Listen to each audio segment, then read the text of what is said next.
show, the fast 5 things you need to know. We'll start your day off swirly, it's the toast. I sound amazing. Welcome back to the toast and happy, what is it? Oh, only Tuesday. Oh. Day of choose. What do you choose? Make a choice quickly. Myself. Bruno. Claudia. Bruno. Turdy. Bruce is my choice today. He's in the studio with me looking handsome as ever. Handsome Diablo. Diablo? Yeah, he's a handsome devil. Oh, is that what Diablo means? I should know that as a tostada. You should. I'm pretty sure. Bruno's not a handsome devil. He's a handsome angel. It's Bob's true. angel. He's a devil on opposite day. Broody. Hey, Turdy. How you doing? You know, darn. Choosing yourself, though. That's good. Practicing Yeah, self-love. In this day and age, I really don't have the time or space to choose anyone but me. But in choosing yourself, you're choosing your unborn Others. child, which is so beautiful. Oh, and also in choosing myself, I'm choosing others. Because like if I'm stable, a lot of other people are going to be okay. I know. And if I'm not stable, like just I worry. Oh, you know, Ben and I discovered something really funny last night. You know how we're always talking about Ben's feet? Sure. In what sense? In the sense that like they don't see each other. Like they're always okay. going There's a lot of in different, like opposite- we also talk about his toenails. So no, that's not what I was thinking. Oh, and we also Okay. talk about like the pace in which his feet move, which is very slow. So the pigeon-like nature of his feet. Yeah, if you guys, it's not pigeon actually, it's duck. It's anti-pigeon. Yeah, it's duck. It's the other way. Duck. So basically his toes, like one's a conservative and one's a liberal. Like they never see eye to eye on anything.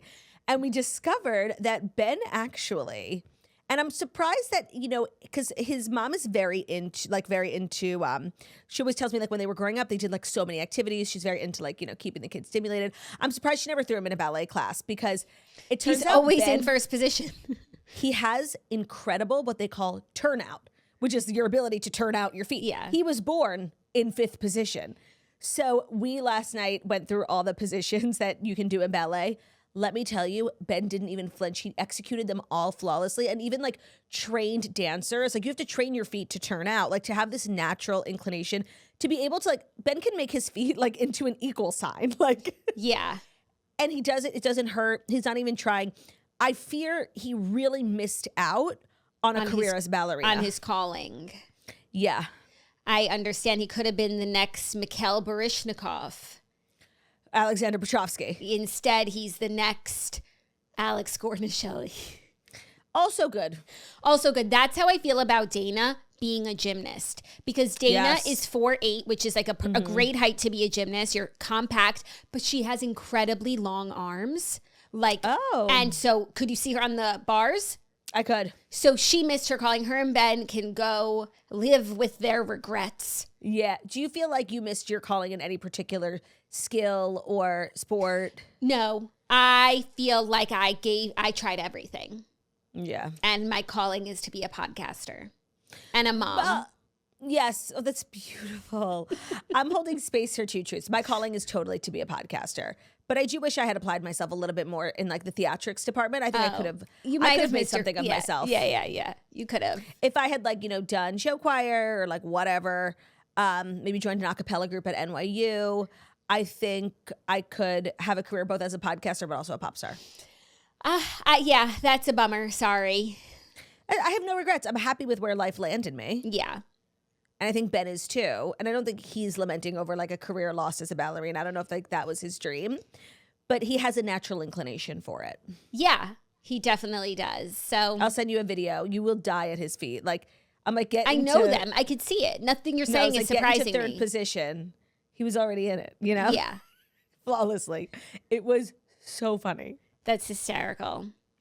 I'm also just like experiencing this kind of terrible phenomenon where I have to pee so bad. I have to pee so bad. And I go and there's no pee. What is that? UTI. No. Really? Well, that is like, Is that just like pregnancy stuff? that's literally exactly how someone would describe a UTI. But Someone who's not pregnant. both people. Like you could have a UTI, but also it could be like your baby's pushing down on your bladder, making you feel like you have to pee, but it's phantom because there's nothing in there. Should we tell everyone Tell them what? what we did yesterday on FaceTime? Tell them what? Tell them what? I mean, it's your story to share. I called Jackie. Wow. From the toilet. Which guys, isn't new. No one can ever say that she holds back on this show. Well, I called Jackie because, I had a question for my doctor, but I think that, like, at first I was being, like, a little dramatic. So I was like, I'm not going to call Dr. Fox. Let me call Jackie. Mm-hmm. And you guys know my obsession with catching my mucus plug. Like, I have only recently learned about the mucus plug, and ever since I found out about it, I just think it's so interesting. And for those who maybe don't know, Jackie, you told me about this. Your mucus plug is like kind of this like clump of mucus that falls out of your uterus when you're like due to give birth. Like they say, it could be like an indicator of like a week. That's what it was for me the first time. It's just sort of like, hey, how y'all doing? We're coming. No, it's still really early for me to have lost my mucus plug, but it's not out of the realm of possibility. Yeah. And I don't know. I was just like looking at my undies, being like, it's giving mucus. Mucus. Yeah, but it was a false alarm. Yeah, so I did show, just to be clear, because Jackie's like squeamish like that. She did let me like show her my underwear, which was really nice. Thanks for that. And she was really cool about it. And she assured me that it's probably nothing, but just to text Dr. Fox. Dr. Fox said, it doesn't look too terribly alarming. Stuff. Yeah, but like I do, and I know it's like a common thing where like you take pictures of like your bodily fluids during pregnancy and share them with your healthcare provider. It's really not something through the portal, right? It's really not something I'm ever going to be okay with. Like there's so many things I've gotten used to, like people sticking their hands up my vagina, probe, like the sending pictures of my knickers. Like it's not going to ever be normal to me. Sorry. That's so crazy because we are taking the picture. You are so open, so it's funny that's where you would draw the line. But I will say, I think if you were ever really concerned about something, like what you saw yesterday wasn't alarming. If you were alarmed, you would send that picture off in 2 seconds. In a negative way. You're right. Yeah. I low-key like wished it was my mucus plug. I know. Because I'm just like waiting for the day that, just know, when I lose my mucus plug, you guys will be the first She'll to be know. bringing it in a Ziploc onto the show. Oh, wait, that's why the frames are empty. They're waiting for my mucus plug to be smeared on the wall. Yeah, but you might not lose it in a Pargy way. Like, I think with my second, I didn't, like, it was still in there when I went into labor in Dr. Fox. Like, but maybe he could have given it to me. Some people don't lose it, and some people don't even realize that they lost it. Like, what if I pee in the middle of the night? Like, it's dark. I'm not looking at the toilet bowl. Yeah.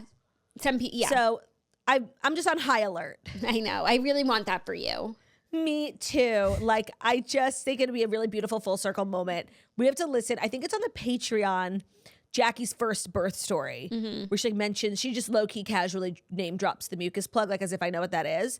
And my reaction, like that was a pivotal moment for me as a woman. I think that was one of the things that made me want to get pregnant. Yeah, but I just want to say, I didn't know what a mucus plug was either. But you read about it on the Bump app. They're like, it could happen. I didn't know what it was, and when it happened, I knew what it was. There was no confusing it. Okay, that's good. That's good. So the fact that I had doubts, like... Yeah, you won't have a doubt. Okay. Yeah, it's too early. When you know, you know. So beautiful. So I don't know if there's like a Vegas odds on when my mucus plug is going to fall out, but it's, as far as I know, it's still inside. Okay, but hedge your bets, you guys. Yeah. It's anyone's game. I can't wait. I'm just as excited for the mucus plug's arrival as I am for the babies. Hopefully you get a little distance between the two so you could focus on your mucus plug. And mucus of course, I don't want the plug to look overlooked. Yeah. We also need a name for the plug, like Pluggy-O. No, would you like to be the namesake? That would be my plug. So yours would be like... Pluggy Lou? Yours would be Plogers. Plogers or Pluggy Lou. I like Plogers. I think it embodies the plug. Plogers sounds like something you read on Urban Dictionary, like a Blumpkin or something. Like a That's Plogers. what a mucus plug is, something from Urban So Dictionary. true. You So have true. a Plogers. Can I tell you that today we have Dear Toasters? We actually have an update from somebody who wrote in somewhat recently, and it's like, people always say like we're being dramatic, right? For once we weren't. Let me tell you, every time you say we have Dear Toasters or that we have an update, like my stomach drops. Like, No, how do I've we actually- deal with this feeling? Like, I get so I know. worried. For the girl, the One one girl. Of course for her, but just in general, like, it's just a worrisome thing. That's because I'm an empath. Yeah, it's hard to do like an advice segment on your podcast when you're a deep empath. Because I'm still holding on to like every Dear Toasters from the beginning of time. Yeah, of course, they all take a little piece of your heart. And they all like make their way into my DNA. I don't know what it is about me also this year. Do you feel like always people are like talking about the Sephora sale like every time it happens every year? And I kind of just like let it pass. Like I don't buy, like I don't go crazy. I have placed 3 orders and I actually am going to go into the store today. I think it's because I feel so ugly that like I think makeup's going to help. And it actually is helping. Like I've been replenishing all my makeup, trying new things, and it does make me feel better, like the things that I can control. But I can't remember a year where I've ever, maybe sometimes I'll like place 1 order, but people are always like, what'd you get at the Sephora sale? I'm like, nothing. This year I have the Sephora app on my phone. Like I'm being really crazy. That's so crazy. No one is talking about the Sephora sale more than you. I know. And it's by the way, it's amazing. Bringing it to the fore. I will say it did come at a really good time because I'm low on I've been meaning to place an order at Sephora and I'm like, oh, it's a Sephora sale. So I did my restock of the things that I use, but I also plan on going to the store because I really want to try House Labs foundation. And I tried to order it online, but like they literally have a shade that's like pink. Yeah, you need to go get matched. Yeah, I just need to. I'll probably get like 2 colors. People say that like it would be a really great weekend foundation for me, and that's what I'm in the market also, for. Like restocking your makeup is so expensive. Like it really adds up. Everything is literally every good piece of makeup is $40. Like it's really crazy. So 20%. I think I'm gonna have to place another order. I always spend $120 at Sephora. Like no matter what I buy, your number? It's always $120. Okay, I feel like it could be worse. Yeah. Well, unless I'm doing like... Oh my God, you guys. Jackie has started sending me like cheapskate hack videos. Like so dramatic. Like she sent me this video. I'm like, why are you sending me this? Is like, because she's cheap? You're like, yeah, maybe you could do it. Literally this girl squeezing every last drop of product out of her toothbrush. Metal product. It looks like what they put in your vagina for a pap smear. It's like a clamp where you twist every little... piece of you like put your toothpaste in the bottle and it moves everything down to the bottom so you don't miss a drop. It's actually meant for paint. I'm gonna get it for you. Jackie was like, you should try this. Like, bitch, please. I am not that cheap. You've always been like very economical in a very in a good way. In like, you know, admirable a good head on her shoulders. But you have recently veered. I think it's like you're so scared of all of the financial burdens coming my way. Yeah, that you've really like tightened the purse strings. Really? But I just went to the Prada outlet and I spent so much money. You saw? I saw. I did. Like I crushed it at the Prada outlet. Yeah, that's good. You guys, I got a pair of shoes and 3 bags. You didn't even tell me what bags you got. You were being so weird. Was one for me? You were not being helpful on the phone. That's why I was like sending everybody pictures and you were chiming in so late. Be like, what about that one in the back? I'm like, girl, we've moved on. I was not by my phone. And by the way, the Prada outlet was seriously like, fucking, you had to be so crazy. The sales lady was like, do not leave this, like, you have to hold this bag. Someone will take it. There's only like 1 of each. And then I gave it to Ben. All of a sudden, I see this male salesman walking around with my bag. A male salesman? I said, excuse me, get back here. That's my bag. Ben set it down. Ben had given it to my saleswoman to take to the front desk, and she gave it to this man. She brought it. It was still yours. It was still mine, but you had to really act quickly and swiftly. There was a line to get in the store. Like, it was really kind of all the other cheapskates showing up. Yeah. So you were like dilly-dallying, answering me like 20 minutes later about a bag. There? Sunday? Yeah. Morning? Which is the worst day to go. Morning? I was at the Prada store probably about 1 o'clock. Oh, we might have been napping. So, Group like nap. I said, and I was like, I was asking you if you wanted a bag. Like, it was seriously. Yeah. And I did want a bag. Yeah, and you didn't answer. So I actually plan on going back to the Prada outlet. It was really a fabulous outlet. I think I might go to the outlet too, the Prada outlet now. Is there a Prada outlet by you? Mm-hmm. At this outlet center that I went to, the Woodbury Commons, there was a Le Creuset as well. Well, there's a Le Creuset outlet near me as well, and I've been I itching only knew to get back. I only knew to look because you had such a fabulous experience. Did you get anything? No, it was, let me tell you, so the outlet mall is huge. Like, where you park and good luck finding a spot, like, is where you have to be. So we parked, like, in the luxury section because I wanted to go to Prada and Ben wanted to go to Theory. So we walked around a bunch. Le Creuset was actually 5 miles away. On our way out, we drove past it. We couldn't find a parking spot and we just left. Like, I did not, going to the outlets as a pregnant person, I needed like an ADA. You know what? Actually, I've had a thought. Maybe people are going to call me ableist Parking for this. for... I think that pregnant women should get, starting at the 5th month, a handicap placard. I agree. Or just like a pregnant parking spot. Yeah, something. And also for mothers with small children, they should get like parking at the front. They shouldn't be in the back of the parking lot. I agree. Like, the parking situation was so crazy, and there were so many I've empty. actually seen signs for family parking, like in some of the bigger places, like that have. Like, oh, really? Yeah, I forget where, but I would say it was like probably, I don't know if it was Target or Walmart, but like where they have huge parking lots and everybody gets a spot. And I've seen family parking, but like it should be at the grocery store. It should be everywhere.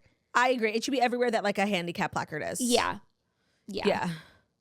My father-in-law has a handicap placard, and he like is so. He only recently got it. Let me tell you, it changed his life, and like I'm jealous. Yeah.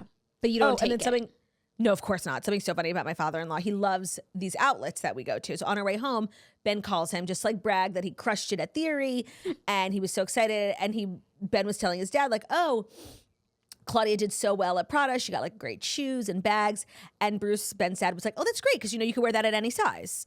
And I'm like, yeah, like exactly. No, wait. So when he said it, I was not miffed. I'm like, no, exactly. Like Ben got a whole new wardrobe. It's exciting to get that.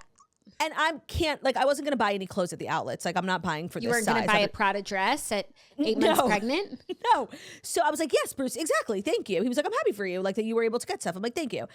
And then we like kept talking. And then he said it again. He was like, and that's so great, because, you can wear these bags and shoes at any size. Okay, Bruce. And I was like, say it again, Bruce. Say it again. And again, he didn't mean it maliciously, but I was cracking up so hard. I'm like, I liked that he saw me the first time. Yeah. The second time, it felt a little redundant. I understand. Yeah, but it is nice that I can wear them at any size. It is. Still, you didn't send me your 3 bags that you got. Okay, you want me to send them to you right now? Yeah, I'd like to see. Even though, like, if you read the chat, I did and show like, everyone what's the going on wind-up. with the birthday bag that I got you? Remember from last year? Yeah, that's still my bag. You think you'll wear it this summer? Yeah, of course. You want to give it to me? You're more than welcome to borrow it. I need a bag like that for summer, like a raffia tote. Okay, I'm sending you. Okay. So. Oh, Parchy Mew Mew. Yeah, I got that one. Okay, very cool. And then in the second picture, I got the 2 bags in the front. You guys, they were half off. Blue and white and tan. Yep. Love. And then they were inspired by you. I was surprised you didn't answer me. Jackie has these fab pair of Miu Miu I love heels. Those. Yeah. That are so comfortable. They're like great basics. I have them in 3 once. colors. I wear them every time I go out. And every time I wear them, I'm like, oh, I need to buy them because they're so comfortable. They're so classic. And I don't really like, I find heels really uncomfortable. And they're so expensive. But like, it's worth the investment. But me and my cheapie. So they had them at the outlets and they had them in 2 colors, but one wasn't my size. I would have gotten them in both. We should go to the outlets together because that would be fun. It's like a blend Patreon. of the things that we love. Yes, designer and deals. Yeah, that's so us, designer deals. So I'm happy for you. So all I have to say, I'm not that cheap. I bought 3 Prada bags on Sunday, okay? Yes, they were 50% off and fell off the back of a truck, but still. They said Prada. But I did just get my $4.95 breast pump in the mail. Insurance covered. And I got 1,000 milk bags. God willing, I should need all of them. What breast pump did you get? The Spectra. What color? Blue. Well, I called Shannon yesterday. Did you see Shannon's stories? No, I didn't catch up. What's the Shannon latest? like, I'm still finding out if James passed his driver's test, which he did. Of course he did. He can drive. He just couldn't drive here. Shannon was like, I know we all clown on like health insurance and how it's like the worst thing ever, but it is like amazing that you get a free breast pump. And hers had just arrived. And I was like, oh my God, same, mine just arrived. Like, this is so exciting. And then she was unboxing it and she got the pink Spectra. Uh-oh. She'll be. And I called her. I said, Shannon, you got to go blue. You got to go blue. Everybody knows. Jackie told me that, but then everybody echoed like blue, blue, blue. And she was like, wait, what? Taylor told me pink. And I was like, really? And like, Taylor's a trusted source. Yeah. Taylor's like her mom best friend who has like 1,000 kids. And so I was like, maybe she got confused. So then Taylor and Shannon spoke. And she had a really good explanation. She's like, no, I said what I said. As like your main pump, it being plugged into a wall, which is what the pink one requires, it's much more powerful. Your portable pump can be whatever, but like if this is gonna be your main one, like get the one that plugs into the wall. Where are you going? So pink is more powerful than blue? That's what Taylor said. Wow, that kind of. So did you lead me astray? Turns this whole. Well, I'll just say Chantal never said that. I don't want to. Pit mama against doubt mama. Taylor's lived experience. Of course, I actually feel like you do want to doubt Taylor's lived experience. No, I don't. I respect Taylor. I respect her. But I just hadn't heard that before. Yeah. So lots going on, and it was only $4.95. And Shannon, when she did the Spectra, she was like, "Oh, the blue one was $4.95 with insurance, and the pink one was free." I'm like, "Yeah, they can't give it away fast enough." I feel like that tells you what you need to know. Correct, but you only get one free one with insurance, like Per child. Multiples per child, yeah. You only need one. Yeah, but if you wanted to switch, I'm saying. Oh, you can't send it back? I don't know. Shannon's like, I'll have to call my insurance company, all the paperwork. It's not worth it. It's fine. She'll just need an extension cord. Don't we all need an extension cord? Yeah. You've actually reached like peak living when you have multiple extension cords. I'm in a bad place with my outlets in my room right now. I only have like one that I can get to. And so like my... But you own your home. Like what's stopping you from calling an electrician and putting in an outlet? Nothing. Like I rented an apartment where the outlets occurred to me. Where the outlets are, they are. Like, it's done. Mm-hmm. You know, there's nothing I can do about it. But that's your fucking home, bitch. You built it. Like, put an outlet literally on your bed. Like... Yeah. Yeah. Maybe I will.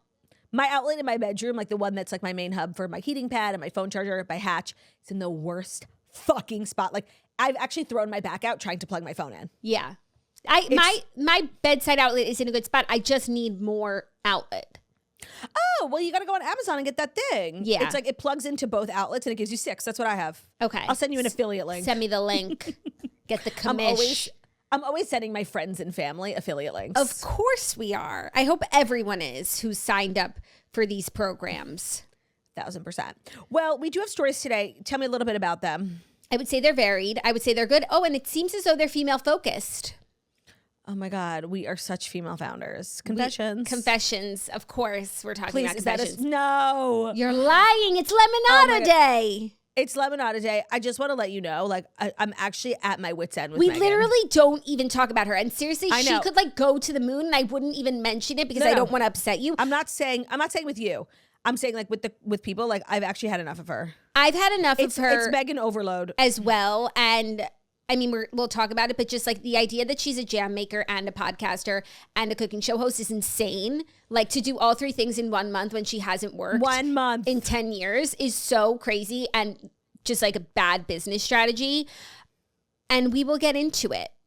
Great. We shall get into it. But we have, right now? Of course, it's Lemonada Day. The window is open, so's that door. I know. Unfortunately, it's Lemonada Day. Anymore. We've been waiting for this day for so long. I had to cross it off my list. We have ceremonies to do. I guess. Yeah. This is where I'm in a prison of my own making. Yeah. It's major podcasting news. And it's Claudia was right news, which we'll get to after the break. So without further ado, here are the fast 5 stories that you need to know. Okay. I'm like, what's the spoil? What was I right about? Did I say Whitney was going to be her first guest? You'll have to wait and see. Okay. Today's episode is brought to you by Built Rewards. So, PSA for anybody who rents, just like we were talking about, there's so many benefits to renting, right? Especially, not the outlets, but a lot of things. But sometimes it does feel like lighting your money on fire. And if you haven't heard of Built, you're about to thank me. Earning points on rent is now a reality when you pay your rent through Built. You don't even have to check with your landlord to start earning payments. Earning points that you can use towards flights, hotel stays, fitness classes, even your next rent payment. Here is how, let me break it down for you. There's no cost when you join Built, and when you become a member, you'll earn valuable points on rent and on your everyday spending. Built points can be transferred to your favorite hotels and airlines, even the ones you haven't heard of. There are over 500 airlines and 700,000 hotels and properties around the world where you can redeem your Built points towards. Points can also be redeemed towards a future rent payment and unique experiences that only Built members can access. So if you're not earning points on rent, the question is why not? For so long we weren't able to, and now we are. Like we have the freedom to earn points on rent through Built Rewards. It's so fabulous. I'm a member. I've been a member for years. I cannot recommend it enough. Super easy to sign up. Start earning points on rent that you're already paying just by going to joinbuilt.com/toast. That's joinbilt.com/toast. Make sure to use that link, joinbuilt.com/toast, and you'll be able to start earning points on rent payments today. I didn't think we'd ever be able to say that, you know? Today's episode is also brought to you by BetterHelp. Thank you to BetterHelp for sponsoring today's episode. Let's talk numbers. Traditional in-person therapy can cost anywhere from $100 to $250 per session, which of course adds up fast. But with BetterHelp and their online therapy, you can save on average up to 50% per session. So with BetterHelp, you pay a flat fee for weekly sessions, and it saves you a big amount on cost and time. So therapy should feel accessible, not like a luxury. With online therapy, you get quality care at a price that makes sense, and it can help you with anything from anxiety just to everyday stresses. Your mental health is worth it, and now it's within reach. It sucks that so many people feel like they can't do therapy, even though they think they would be a really good candidate for it, because it can be so expensive. And BetterHelp just makes it so accessible, not only financially, but also because it's done online. If you don't have time or you don't live near like a great therapist, you can really find someone who's a great match, a great licensed therapist online. You can talk to them via phone chat, messaging, video chat. So it makes it really accessible in a lot of different ways, which is really fabulous, because your mental health should be a priority. They have over 30,000 therapists. It's the world's largest online therapy platform. They have served over 5 million people globally, and it's super convenient. You can join a session with the click of a button, helping you fit therapy into your busy life, and you can switch therapists at any time, which I think is one of the best parts of BetterHelp. Sometimes you get matched with a therapist in person or online. It's just not a match. It's not a big deal, but it can be awkward to change it. And when you're doing it online, it's just like so much less awkward. So your well-being is worth it. Visit BetterHelp.com/toast today to get 10% off your first month. That's BetterHelp, HELP.com/toast. Today's episode is also brought to you by Fatty 15. We're excited to share with you guys C15 from Fatty 15, the first essential fatty acid to be discovered in more than 90 years. It's an incredible scientific breakthrough to support our long-term health and wellness, and you guessed it, aging and longevity. So the co-founder Stephanie Van Watson discovered the benefits of C15 while working in the Navy to continually improve the health and welfare of aging dolphins. It's based on over 100 studies. We now know that C15 strengthens our cells and is key when it comes to longevity-enhancing nutrients. It helps to slow biological aging at the cellular levels. So when our cells don't have enough C15, they become fragile and age faster. And when our cells age, our bodies age too. Thankfully, Fatty 15 repairs age-related damage to cells, protects them from future breakdown, and activates pathways in the body to help regulate our sleep, mood, and natural repair mechanisms that support overall health. This functionality leads to many other exciting benefits as we get older. 72% of Fatty 15 customers reported seeing or feeling benefits within 16 weeks. So it's a science-backed, award-winning, vegan, patented, 100% pure C15 supplement. It's vegan-friendly, free of flavors, fillers, allergens, or preservatives, and it has 3 times more cellular benefits than omega-3 or fish oil. So by replenishing your cells with essential C15 nutrients, Fatty 15 effectively is repairing your cells. They are on a mission to optimize your C15 levels to help you live healthier and longer. You can get an additional 15% off their 90-day subscription kit by going to fatty15.com/toast and using our code TOAST at checkout. That's FATTY15.com/toast. Our code is TOAST at checkout, and that'll get you 15% off their 90-day subscription starter kit. Thank you, Cogers Wogers. You're welcome. So our first story, the first episode of Meghan Markle's Lemonada podcast called Confessions of a Female Founder is here. And her first guest was Whitney Wolfe Herd, the founder of Bumble. And I do believe that Coach predicted that as someone, when we were saying like the elk of guests that she would have. Yes, I remember that we were guessing like female founders. Like Sarah Blakely would be a good guest. You said Whitney. Did I? I think you did. Take the win. If I had remembered that, I would have been more excited about this story. So assume that you did say that, because I don't know why I would think that you did. And I remember you said it, and I was like, oh, that's such a good call. It really doesn't bode well for like Meghan's show that I was able to guess her first guest. Like, it's because everything is so generic and corny. Like female founders, you know? Yeah. Yeah. And she's like the classic female founder. Yeah. It's just so unoriginal and corny. Like the fact that I guessed it, and I'm not even like a particularly smart person. I can't even remember that I guessed it. Like, I don't think it bodes well for the future of this show. Yeah, well, they're having some girly chit-chat talking about women in the workforce, working moms. Meghan actually shared for the first time that she had postpartum preeclampsia, which Whitney had as well. She was saying it was so rare. It's so rare, and it was so scary going through that after having children and like trying to be there for your kids or your baby. And because it's unclear if it happened after Archie or Lilibet. Being a new mom and also having a serious health struggle. The interesting thing about podcasting is what we always say, right? Like the cream rises. You can't fake it. Mm-hmm. And so with like the jam, and we didn't even talk about it last week, the jam went on sale and sold out instantly. And, you know, it looked to have been really successful. Now, we don't know if she made 100,000 jams or she made 10 jams and they all sold out. So a lot, I think, of being a celebrity and having brands or an influencer even is like smoke and mirrors, yeah, right? You for sure. You can pretend that you have all the influence in the world, but only you really know like what coin you're bringing home. Mm-hmm. With a podcast, it's really interesting to see who flies and who falls. And I will be very interested to see how this episode debuts. The charts don't lie. I looked this morning. Now, it is really early. I didn't see it anywhere, but it did just drop. So I give it 24 hours. Yeah, give it 24 hours to see like where it lands.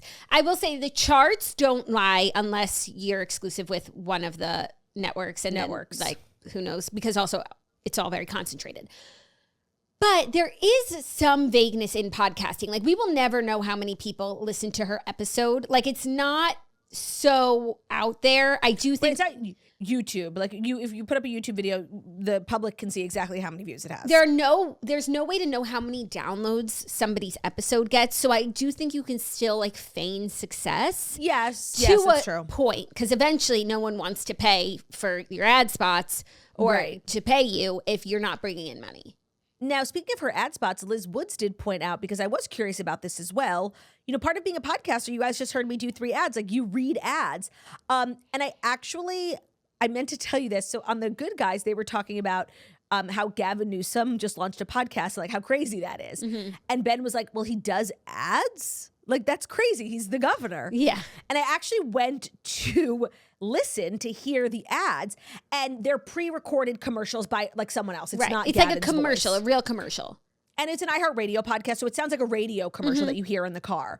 And so Meghan's is the same as Gavin Newsom's, where it's not Meghan reading, even though she had like premium sponsors of this episode, like Discover Credit Card.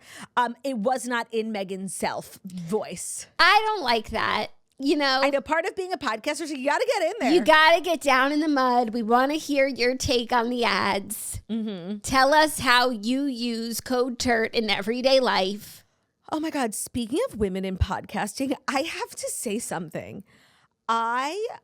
I'm actually really worried about Kylie Kelsey. So I don't listen to a lot of podcasts, but I don't listen to any podcasts, honestly.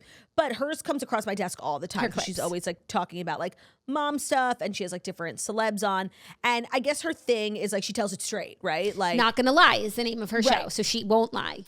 And so she is always like responding to people who like say ludicrous things about motherhood. And I just like genuinely want to know like who the hell she hangs out with, because who the fuck is saying this shit to you? Like I saw a clip and it was like, C-sections aren't real births. And like people say that to her. And I guess she's had a couple of C-sections. Like, who the fuck says that? Like, I like, that's insane. And nobody I know would ever say that. And I feel like, yes, it's like produced content for a podcast, but like it makes it seem like literally she knows the worst people, because it's like, oh, people will say to me, who? I feel talking about like social media. Maybe like trolls. Like maybe they're like searching in the gutter for the worst things that people say, or just like bad tropes. You know, I've heard people, I've not heard anyone that I know say that, but I am aware that is a narrative out there that's like C-sections aren't real births, but like no respectable person says that with their whole chest. Correct. So yeah, she's responding to like these gutter trolls. Yeah. So, but the way she says it conversationally sounds like somebody, you know, like her friend when they went to coffee, and they said, yeah. And I'm always like, girl, you need new friends. Like, you need a new social circle. But maybe she is just like responding to general like things, not like specific instances. I think it's more so like stereotypes and just the nasty things that people say. And she's clapping it really made back. Me worried for like who she hangs out with. Oh, okay. No, I feel like I think it's probably a little more produced than that. I hope. Okay, I hope so. Yeah. Well, I welcome Meghan, of course, as a female founder myself and a female podcaster. And good luck. A woman in podcasting. Good luck. Like, I don't care, you know? Yeah. Yeah. I mean, I should just like I would watch, you know, As Ever TV. I should like listen to this. Even this morning, I put on Rascal Flatts instead of like listening to see what's up. I have no. Because you chose yourself. I have no desire to listen to this. Zero. Not even for R&D purposes or like for the tea. Like, ooh, not even like to hate listen. I have no desire. No, she's taking it really seriously from like a business perspective, and that to me is just uninteresting. Like, I don't know who the next guest is going to be. And there are women, especially that I'm sure she knows, who are really entertaining, but also have amazing businesses. Like, she should have Reese Witherspoon on, you know? Mm-hmm. Not that there's anything wrong with Whitney Wolf Herd. She's like built an amazing $1 billion business. But like from an entertainment perspective, it's not an entertainment show. It's a business show. And for that, I'm just like bored. I don't think it's fair to say that we're bored because we didn't listen. Because we didn't listen. But bored by the concept.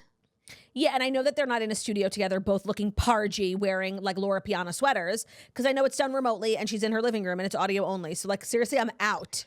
Is there anyone she could have on that you would Gwyneth. You would tune in?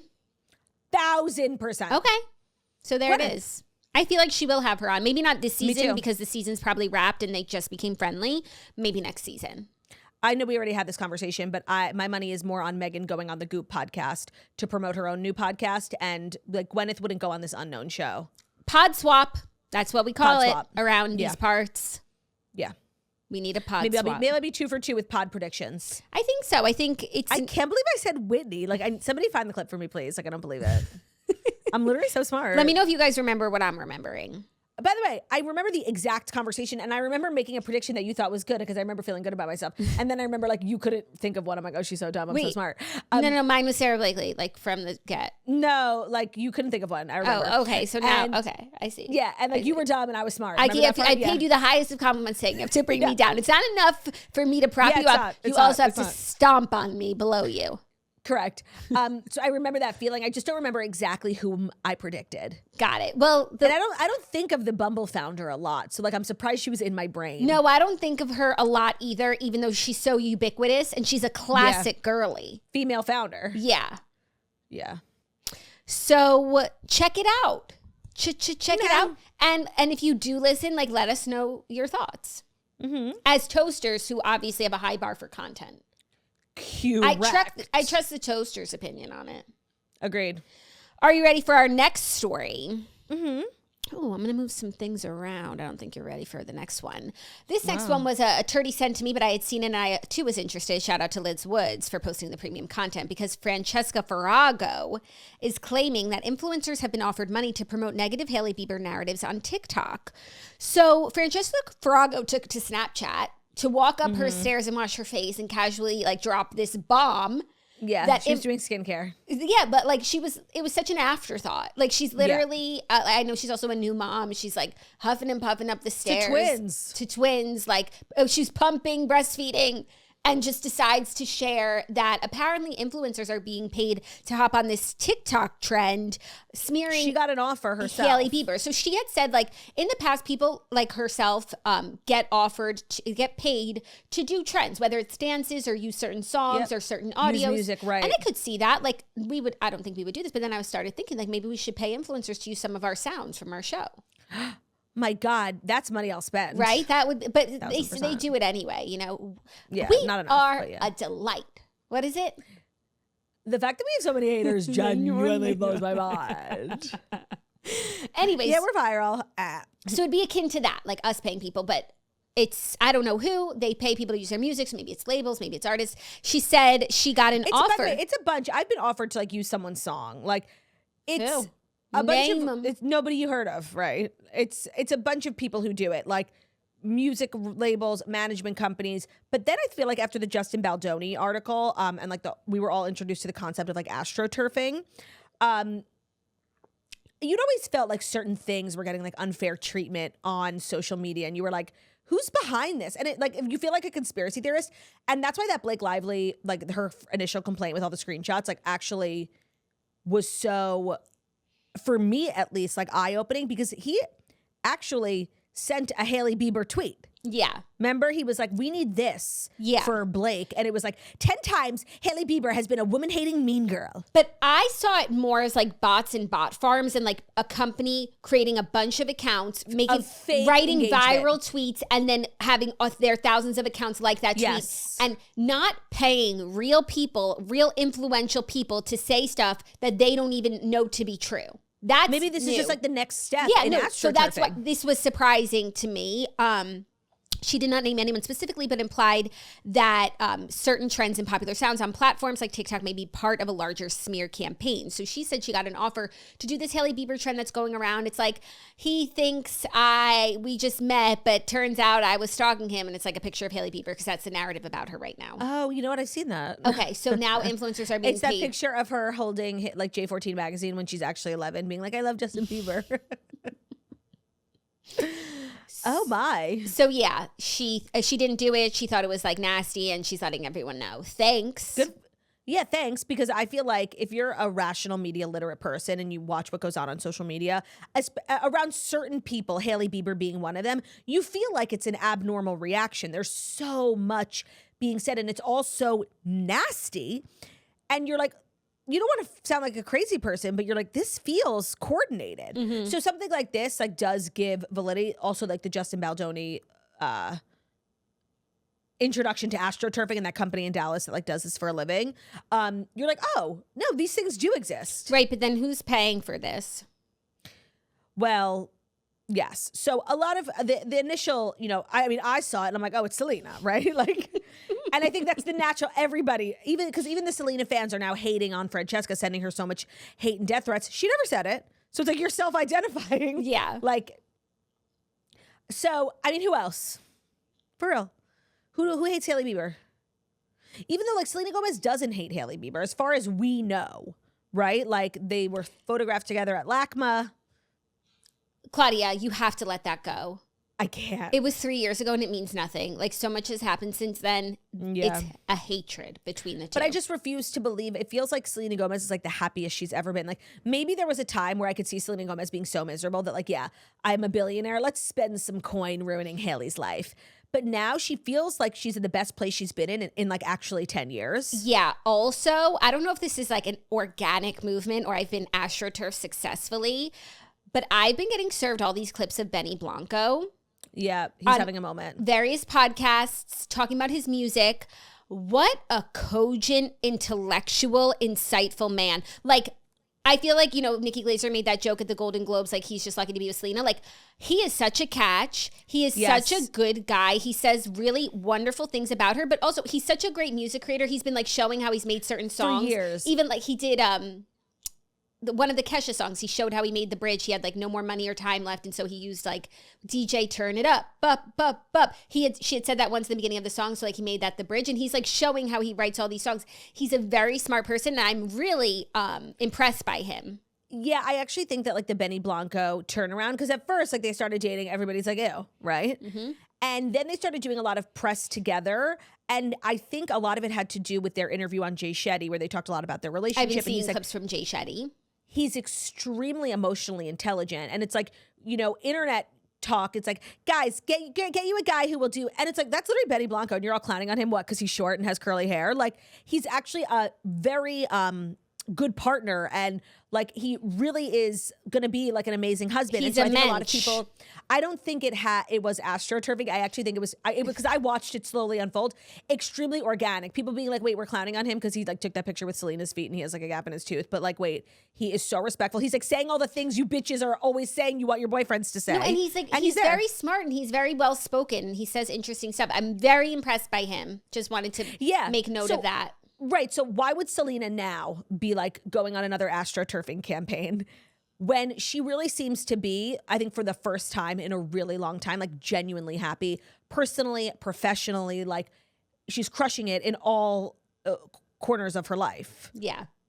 I don't see her being behind this, but if not her, who? Because it's definitely, you're right. Like, okay, so it's a coordinated thing. There's an agency paying people. On behalf of who? Yeah. Who's paying the agency? Yeah. That's my question. Yeah. Oh, also I forgot to check off on my notepad. Lemonada, it's a big day. I brought it out. Oh, good. I brought out the list. So the only thing that we're still waiting for in our countdown list is Keeping Up with Sports. And I do think we'll be waiting quite a while. We should have them on this show. I would absolutely love it. Reach out to the team. Even though I think that part of the reasons why Keeping Up with Sports is not here, nor will it ever be, is like I don't think that they worked well together, and I don't think they would agree to do an interview together. Maybe we could have them on separately, and they could each tell their side of what happened. Yes. Oh, I love that. That's the like work sort of a group we need therapy. to be doing. Love that. Are you ready for our next story? Yeah. White Lotus still making news after the premiere. Yes. And now we are learning that a scrapped sex scene between two unlikely characters in the season 3 finale was cut. So apparently the White Lotus scrapped an unexpected sex scene between Piper and Zion. Yes, Belinda's son. And apparently took Piper's virginity. Yeah, the show's creator, Mike White, revealed that they were supposed to hook up, even though viewers never saw them cross paths at the resort. He said The part that was cut, which is very disappointing, is that she decides to lose her virginity in the script in the last episode, and she actually has sex with Zion, which is Belinda's son. I mean, I guess it's in the very last episode, so she's already back from her monk trip, and she knows she's not gonna move to Thailand. So I understand why, if they needed to cut stuff, like this didn't serve any purpose. It would just be like for fun. Yeah, I think people actually would have really loved it. He said, I was trying to do too much narratively, which I can understand why he felt that way, but when you watch the whole show, it's like there actually kind of wasn't enough narratively. Yeah, and I think he addressed that in the podcast too. Yeah, he said something like, I'm edging you guys to get out of my bed if you don't like it. Yeah, he was basically like, I've seen the backlash saying like nothing happened in this show. And he's like, this is not the type of show. It's a world building show. You're just like getting to know people for 1 week. All roads are not supposed to connect back to the murder. Like, it's not that type of show. It's not Murder on the Orient. Like, it's just a show. And this, if you don't like it, screw him. Yeah, well, he said a little harsher than that, and he made it very sexual, which I guess he did. does. And so I chose to paraphrase. No, he said, like, this is my bed. Don't sleep with me. Get out of my bed. I'm edging you. You like edging? Yeah. You don't like edging? Leave. Maybe he saw the Toast podcast talking about edging and he was inspired. I think fans would have went wild for this. I just want to say, it might have been a miss to cut it. Like, people like him a lot. This is the second thing I heard. And then the one about Lori's daughter. Yes, Carrie Coon had a trans daughter, and they like talked about it, and that whole scene was cut. Yeah, I don't know. I mean, I guess it was more so to serve that conversation about like all their different lifestyles, like Leslie Bibb, who goes to church and voted for Trump, and the other two who didn't. So I guess it was like meant to be political. I don't think either of those two, like really either of those missing scenes, and that's the whole point of deleted scenes, right? They can be deleted. Yeah, they don't impact the plot at all. I am fine with not seeing. I found Belinda's son to be annoying. Like, I had enough of him, you know? Yeah, he was crazy. He was crazy, and he was like barely in the show. I just found his energy like so overwhelming. Do you think he got the same 40,000? It's an amazing question. Actually, yes, he's but it's not per in every episode. So he's in the first and the last, maybe the last two. So maybe he made 120 grand. Yeah. Whereas everybody else, except for Sam Rockwell, he probably got paid the same as Sam Rockwell. Everybody else is in every single episode. Yeah, true that. Are you ready for our next story, number 4?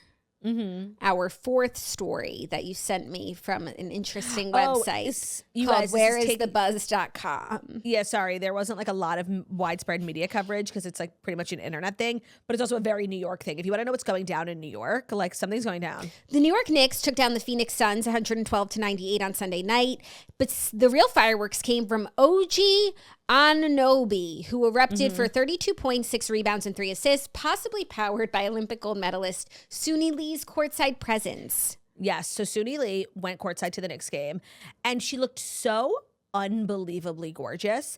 And there are a couple of videos of, what's his name? Sorry, OG. Ben is obsessed with him. OG. Like walking past her and like doing like good basketball moves like right in front of her. And he had like a particularly good game, and the Knicks aren't like amazing. They're not bad, and he's a good player. But this is sort of, you know, something had to be different, right? Why was this game different from all other games? Suni.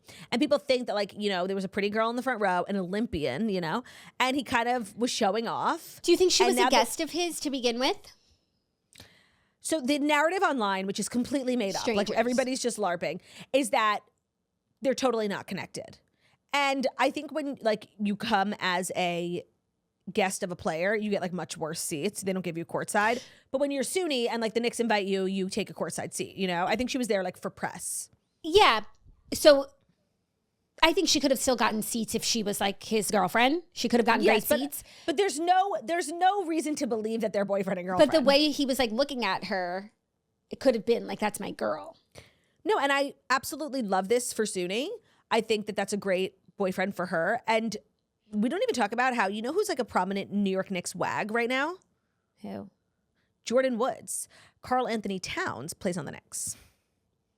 And she like low-key has been with him for a while, and he's a really good basketball player. Oh, that's cool. Good for her. Yeah. Like he's legit. She's not like married to like, not married, excuse me, they're dating, but like, you know, like a sad basketball player. I think some girls just want to date basketball players so they'll pick up anyone. Yeah. No, he's a real player. And if you make it to the NBA, like you're probably good, you know? Yeah. You getting choked up? It's emotional to think about all the players who aren't good enough.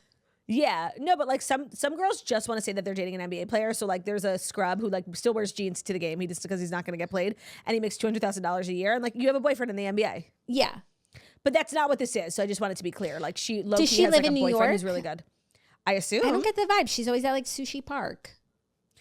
Okay, she was there once, but yeah, that we saw. Always there. Always. Are you ready for our fifth and final story? No, I am not. Is it our fifth and final story that's brought to you by Saks.com? It is. So this episode is brought to you by Saks.com, the easiest way to find style inspiration for any upcoming events that you might have. And whether that's, perhaps a bris or perhaps a summer soiree, you're taking a trip, it can be overwhelming. And, you can't get excited for something until you know what you're wearing. And if you love what you're wearing, you'll be even more excited for the event that's coming up. And Saks.com is such a great place to shop. They have such a fabulous array of designers, both the ones you've heard of, right? But then up and coming ones. And you're going to be like the swirly who's wearing something that everyone's going to be wearing in a year. But because you shop at Saks.com, like their buyers are cool and we're onto it first. And you got to wear it before everybody else and like post pictures on Instagram. So you can find inspiration for a new going out vibe, a new work vibe, if you're curating a spring closet refresh. So if you're looking to like upgrade your everyday looks and you're looking to invest in really good, well-made pieces, Saks.com is so great for that. So whether it's date nights, impromptu vacations, or just lounging in style, like, perfect clothes for podcasting, Saks.com is a fabulous place to do it. Their website is very user-friendly. They have great edits. They have great designers. It's super like easy to navigate. So if you want to look pargy this summer season, whatever your plans might be, you're staying in or going out, head to Saks.com. That's SAKS.com to find inspiration. Saks.com. So many of our favorite brands and designers we've discovered there, but also just love to shop there because they have them. Today's episode is brought to you by Little Spoon, a one-stop shop for healthy, easy mealtime and snack time for your baby, your toddler, and your big kid, and it's all delivered right to your door. Their goal is to make keeping your kid healthy feel like the easiest part of your day so that you can cut through all the drama of mealtime. So it's time-saving and it's convenient without compromise. So what do they deliver at Little Spoon? Baby blends, puffs, like, oh my God, Jack's kids are obsessed with puffs. Biteables, they have plates, which is like toddler and big kid meals. They have smoothies, which is healthy snack time. They have certified organic smoothies. Lunchers, which is like a classic take, a fresh take on an old classic. And snacks. So they offer a wide variety of junk-free, better-for-you alternatives for your kids' favorite snacks. No matter how old your kids are, you'll probably be able to find something at Little Spoon, whether you're sending them out for lunch or you're giving them smoothies at home, or you're just looking for like good snacks to have on hand because snacks are like the key to survival, I hear. I've actually eaten a couple of things from Little Spoon. I can't lie. It's really delicious. The kids are obsessed. It's all super fresh, so delicious, and made with the cleanest, high-quality ingredients, so their standards are really high, which you can feel good knowing that everything you order from Little Spoon is going to be approved. Jax, your kids are obsessed with the puffs from Little Spoon, correct? And you just like always have them in the car? The puffs, all the snacks, they have like the dipsters, which are, a healthier version of a childhood favorite. Everything they have is like healthy, good ingredients. They have food for all stages of babyhood, toddlerhood, childhood. You gotta get on it. It also comes right to your door. It's flexible, easy. Everything stores right in the fridge and freezer. You can pick the menu and change up what you order every time. The price is right, the quality is unmatched, and your kids will love it. So simplify your kids' mealtime with 30% off your first order. Go to littlespoon.com/toast30. Enter code toast30 at checkout to get 30% off your first Little Spoon order. Today's episode is also brought to you by Armra. Laughing at life is easier when you actually feel good. Between processed foods, environmental toxins, the stress of just existing in today's world, feeling run down has become the norm. But your body was not meant to feel this way. And once you come to terms with that, being like, oh, I don't have to feel like crapola all the time, you're kind of taking your power back. And Armra colostrum is nature's original superfood. It's packed with over 400 bioactive nutrients that fortify gut health, supercharge your immunity, fuel stamina, revitalize hair growth, and just help you function at your best once again. Because keeping up with the chaos of modern life is a lot more fun when you have the energy to do it. So, Armra is just like a great thing to add into your morning routine. It's super easy to take, and there's so many different benefits, and you will feel like an overall general betterness, whether if you're struggling with fatigue, you have poor immunity, you're trying to get your gut health in check. There's so many benefits to Armra, and I feel like everybody's talking about Armra. Like a lot of athletes take it. It's good for recovery if you work out a lot. But if you're just like looking for like you're a regular person who just feels like crap all day, like you have fatigue in the afternoon, that's like not how you're supposed to feel. And once you start taking Armra, colostrum, as you guys know, colostrum is like the first thing you're given at birth. It's like kind of this like paste that comes out of your breast. Well, Armra is bovine colostrum, and it has tons of benefits. We've worked out a special offer for the toasters to receive 15% off their order when they go to tryarmra.com/toast, or just enter code TOAST to get that 15% off your first order. TRYARMRA.com/toast. Thank you, /ter. Are you excited to experience your own colostrum? Like, is that something that's exciting to you after all the talk about it? No, that's a good question. I don't know if I would say I'm like excited. That's not one of the parts that excites me. Like, it's not like a mucus plug level of no interest no. and intrigue? No, I'm like things I'm actually looking forward to most. Ready? Obviously, Mucus plug. No, one, Mucus plug. 2, baby. 2, meeting the child. 3, like the smells. Like I feel like I'm so excited to see what my baby smells like. Like I'm baby just, smell, like, newborn smell, not like. But it's my baby, you know. Yeah, like yeah. all babies smell good, and your children have smelled amazing. Like seriously, some of the best smells of my life. And I can only imagine like this one's gonna be even better. It's mine. Yeah, I feel like when you're so close to it, you don't smell it as much. Like it's, you know, like it's like your house smell. You're in it. You're in the bubble. Yeah. Oh shit. That because like, yeah. Now when I think about it, I feel like it wasn't every time I picked them up. But maybe you weren't taking the time to acknowledge the smell. Maybe. Okay. Well, I'll let you know. I'll report back. And then 3rd, kisses. Like no one can tell me like how many kisses. Muchker. Like they're all Muchker Nation. My kisses. Yes. I love that for you. Our 5th and final story is actually a little bit of baby adjacent news because Kaitlyn Bristowe and Jason Tartick continue to fight as she is slamming him for using her dream baby name for his new dog. Have you seen this? I have. It is extremely awkward. So we actually talked about on Patreon last week how that was Patreon. That was Patreon. How she has started to share some stuff about why they broke up. She talked about him getting into podcasting, how she felt like he was sort of riding her coattails, mooching. He wasn't paying half the rent, whatever. Right, she would have to like beg him to pay bills even though they were living in her house that she fully paid off. That she didn't even want him to move into. And now she is going on her podcast to talk about how he used her dream baby name for his new rescue dog. She said, I'm making this clear. It's not that I'm not over him, but to get a dog and name that dog my dream baby name that I've had in my baby names for 10 years. I even have a text that says to him, I said the day I met him, quote, I want to name my baby Teddy. She doubled down that she's very much over him after breaking up with him in August 2023 after 4 years together. She said, I did not want to be in that. It felt icky to me. I did not want to be in it. I know I seem very angry, but it's more like I don't like feeling disrespected. And I just have so many gross feelings from that because for so long I was made to feel crazy. And now I'm like, oh, I'm not crazy. I just saw what other people are seeing now. Are people like turning on Jason Tartick? I think that she's making a compelling case with everything she shares, right? Like she's just, and I feel like she keeps maintaining like a level, even though she's like dragging him through the gutter, she keeps maintaining like a level of respect. Like even with we talked about this on the Patreon, so I won't repeat, but when she was saying that like he would never pay bills, she was like, and I wasn't perfect either. Like, yeah, I was crazy not letting him podcast because I had a podcast. So she keeps like owning her shit. So if you're going to drag someone, like you have to be perfect, right? But she keeps owning her shit with every breath that she also drags him in, which I think is like making a compelling case. And I think that, I mean, this is kind of crazy. So I wanted to go to his Instagram because I think for his side of things, like he got a new dog and then he said, my new buddy needs a new name. That's what I was just pulling up. He was asking people on March 4th on Instagram. He was like what should I name my new dog? Polling people. And then he wound up people had suggested Teddy, which is the name, by the way. He named his dog Teddy and that's her baby name. And there was another name that people had suggested that it was like between the two. And he went with Teddy, which is her dream baby name. And he knew that. Now, to me, the weirder thing about this is, and I want to know, like, I would like to hear from Sean Booth, okay? Because now there are 3 people who are like obsessed with golden retrievers. And it all started with Sean Booth. Do you remember that? Like Tucker Doodle? So Tucker Doodle was Sean Booth's dog. And then when him and Kaitlyn got engaged and moved in together, like it was their family dog. But when they broke up, like he was Sean's dog first.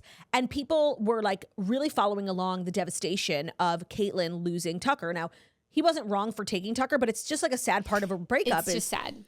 And people were so sad for her. And then she got ramen noodle. Yes. She got a golden ramen retriever. Noodle. And another one, Pinot Noir. Yeah.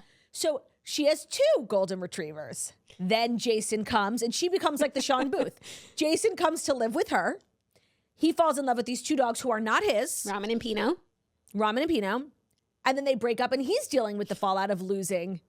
So he gets a doodle or whatever. What is it? A golden retriever. Yeah, it's a classic golden retriever. It's the dog from Full House. And so to me, like that's the funny thing here. Like not the name.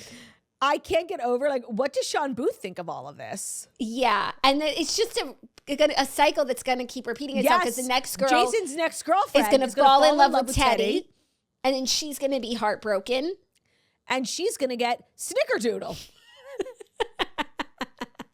I don't know if Sean Booth like cares about the canine aspect of things, but I wonder what he thinks about like this infighting, because it was crazy that after she moved on from Sean, she dated Jason for 4 years, which is a really long time, and they were engaged, and that was like a really serious relationship. Yes, and the fact that it went south is really surprising, because when you're with someone for 4 years, like you would get married, because like if you hate them, like you'd hate them at 2 years too.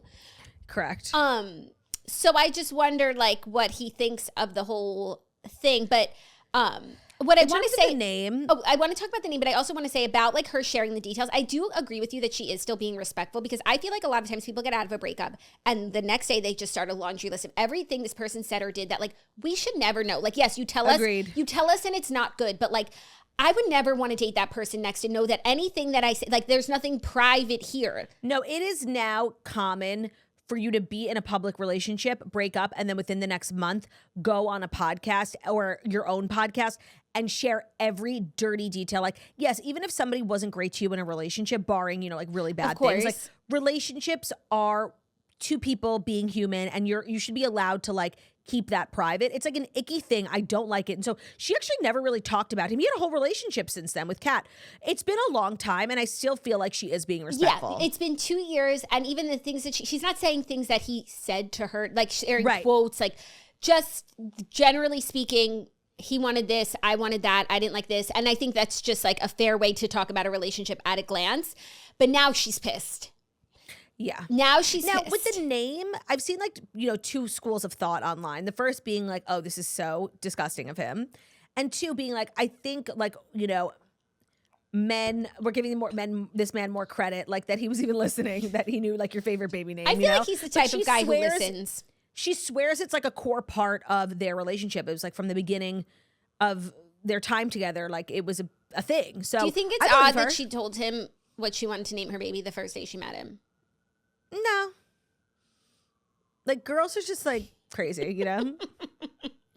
I think he's the type of man who listens and remembers. Yeah. I don't think that this is like a coincidence, but I could see for him being like, well, what does that have to do with me and my dog? Like, it's not like, you know what I mean? Right. But because then if Kaitlyn has a baby and she names it Teddy, they're like, it's weird. It's Jason's name. But I can see for Kaitlyn that it's like, you named your dog my baby name. Well, the fact that one's a human and one is a dog is obviously an issue as well. But I think it actually would have been worse if it was a baby, because then like if Kaitlyn's baby and Jason's baby have the same name, like that's even weirder. But Teddy is also Theo. So they're all want to be Theo. Trailblazer. Yeah. It's definitely... All right. Well, Kaitlyn, now that you can't use a name, might I suggest Dora? Doodadoo? Just an idea. Crunchy Angel? What a weird saga. That was like a weird development that made me feel weird. Agreed. And I feel like this is not the end, because he has... No. When does Next Trading Secrets come out? He's got some secrets to trade. He hasn't responded. He hasn't responded, but maybe he won't.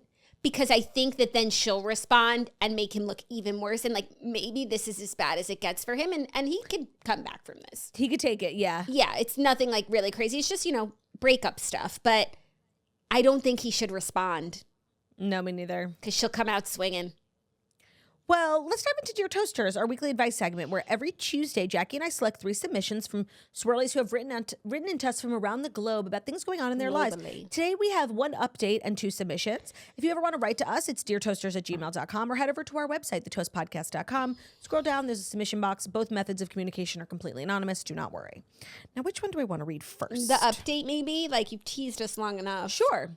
So, the original submission was like maybe 2 or 3 weeks ago, about her husband who got a new secretary, and she like calls him crying a lot, and then they were in the car and she was like, "Are you alone?" And he was like, "No," and hung up. Remember? Mm-hmm. Do you want me to read the full submission? I think so. For other people might not be as plugged in. My as husband us. recently got a new secretary. She always calls and texts him and cries to him every day about her marriage issues and that she might be getting a divorce. She barely shows up to work, but my husband has not fired her. Last weekend we were away. She called to ask a work question. She was on speaker, and at the end of the call, she asked, "Are you alone?" He quickly said no and hung up. When I asked him about it, he was like, "Oh, it's probably nothing, but I don't think it was nothing." Am I crazy? Is it something nefarious going on? I want to snoop, but like, I don't want to snoop, but maybe I should. And we told her, like, this woman sounds crazy and unprofessional, but trust your gut. Like, just keep an eye on her. Jezebels must be washed. Mm-hmm. Hello, I'm the swirly who wrote in a few weeks ago about my husband's secretary calling him after hours to complain about her divorce and asking if he was alone. After writing in, I decided to trust my gut, and I went to surprise him at work last week for his birthday. His office is the last one in the hall. It's private. Nobody can enter from the main office unless they're buzzed in, but I have a key. To make a long story short, I walked in on them making out. I ran out. He ran after me, crying, pleading, saying he's sorry. It's not his fault. He's a sex addict, and I need to give him a chance, and he'll go for help. I want to be there for him and help him. I just really can't move past this. I'm currently at my sister's house, just still in shock and unsure what to do. Anyways, your podcast is the only thing that makes me smile daily. So thank you, swirlies. Love you. Bye. Oh my God. It's so crazy because when you reread the submission, I'm like, this could really be nothing. Like, yes. And maybe, like, I know we dig into everything, but like, it's probably nothing. Oh my God. Do not go back to him. It doesn't sound like you have kids. So this sex addict is not your problem. And like anyone with it, Agreed. to not even be like, oh, I messed up, to make it about a sex addiction. Like, no, to listen, like your first, buddy. You've just been caught. No, and your first thing is to come up with an excuse. No. But the excuse is worse than if you just made a mistake, because I don't want to go on this journey through sex addiction with you. I don't want to worry about it for the rest of my life. Like you literally just said, I have a chronic issue. I will never stop.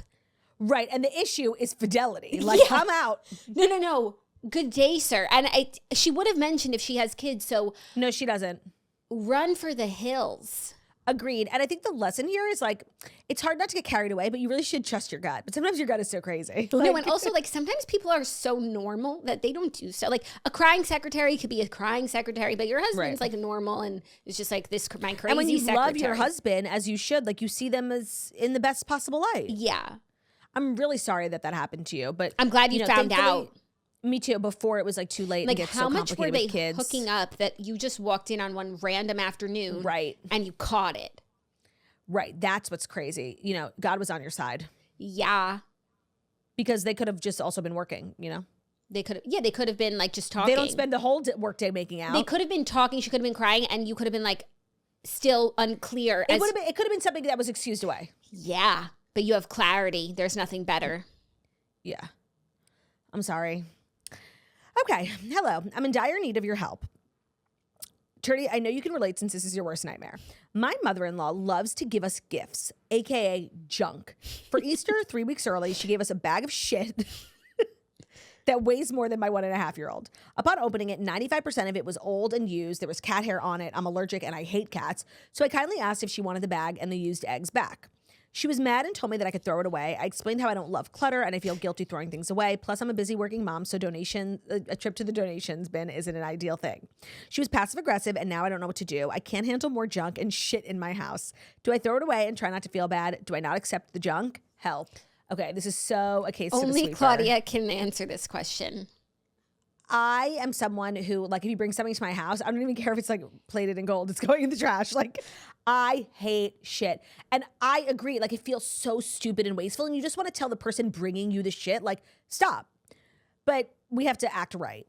And so I don't think you should say anything. I think the fact that you did say anything is like kind of rude. This is your mother-in-law. So do you want need your to make used eggs back? You need to make peace with throwing shit away. It's Marie Kondo. Is this sparking joy? No, you absolutely have to be okay with throwing things away. Because if you're going to be as militaristic about junk as I am, you can't like tell sometimes people are just being nice. Yeah. Like you can't tell them that it's ugly and gross and you don't want it, even though it's ugly and gross and you don't want it. Just throw it away.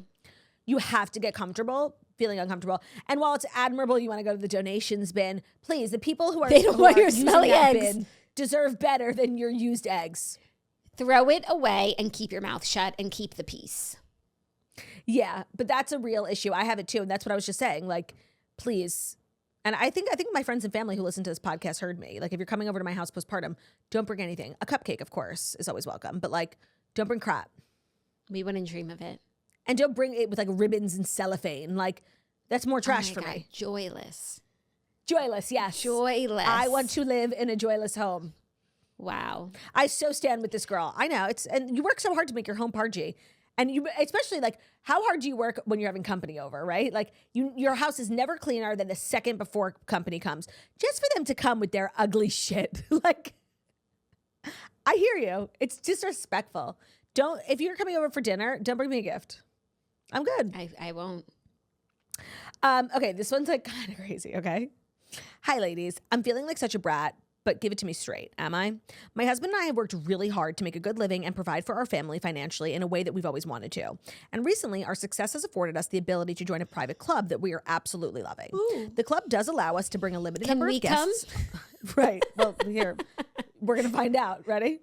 The club does allow us to bring a limited number of guests on site for special events. So my husband is wanting to invite his sister's family to things. Sorry, I don't know why I just stuttered. My husband is wanting to invite his sister's family to things. And here's where I might be a brat. My sister-in-law and her family are not the ilk of country clubbers, if you know what I mean. They don't work. They don't even try to work. They live off of their parents. They're in their late 30s. They're older than us. They do not own the proper attire to attend events at this venue. To make matters worse, I find them insufferable to be around and impossible to relate to. This makes holiday events especially hard. My pajama husband wants to invite them to country club events and doesn't have an embarrassed bone in his body. He doesn't understand why I have so much anxiety around this. What do I do? I don't like this of her. I don't like people who are embarrassed of their family for reasons like this, that they don't have the right clothes. Like, if you don't want to be around her because she's insufferable, that's a different problem. But, like, Agreed. You're at a club and there's a buffet and a million things going on. It's not like you guys really have to chat. But no one's looking at you. Be, like, embarrassed of them because they're not the ilk of country clubbers, like, that's really snobbish. Agreed. And if there is a dress code, like a lot of clubs like require a man to wear like a collared shirt or whatever, just let them know. Yeah, they'll have a collared shirt. It might be ugly. Who gives but a it fuck? will be within the code. I care more about like what's on tap at the buffet, you know? Yeah. You need to completely rejigger your priorities. It sounds like you just hate these people and like you're looking for an excuse for them not to come. But Jackie's right. Like, you should never be embarrassed of your family. Like family's family. You can not want to spend time with them because of their insides, but not because of their outsides. Oh my, she just mommed you hard. Like, you've been mothered.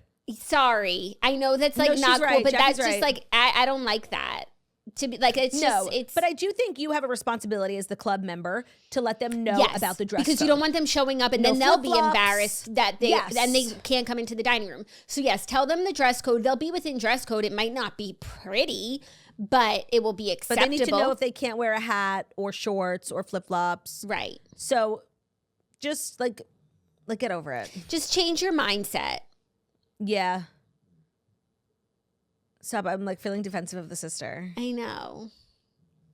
I mean, them not having jobs like is a little crazy. No, and it's like they're not the ultra country clubbers, but they're just like these nepo babies who live off their parents. Are rich enough. Sounds like country clubbers.